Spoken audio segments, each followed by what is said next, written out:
this is such a niche specific problem, but I feel like it's going to be fucking semi-relatable.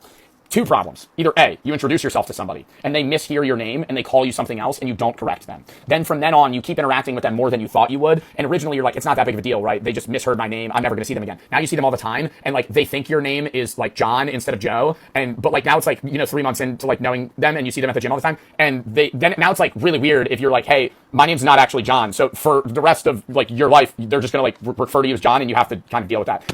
Or B, you introduce yourself to somebody and you're too hyper-focused on your own name and you don't really remember their name and you see them all the time, but like not in an area or situation where you would need to know their name. So you always just kind of be like, hey, and you just kind of you get their attention, but like you really want to know what their name is. But now you also know them for like, 2 months. And it's really weird if you're like, hey, what's your name again? Because like you interact, on a daily basis. Small talk only, but it's like, you should probably know their name at that point because they always say, hey, Joe. And so it's kind of disrespectful that you don't know their name. So then you kind of just like start going around and being like, hey, who else would know this person's name that I could ask what their name is without it being weird?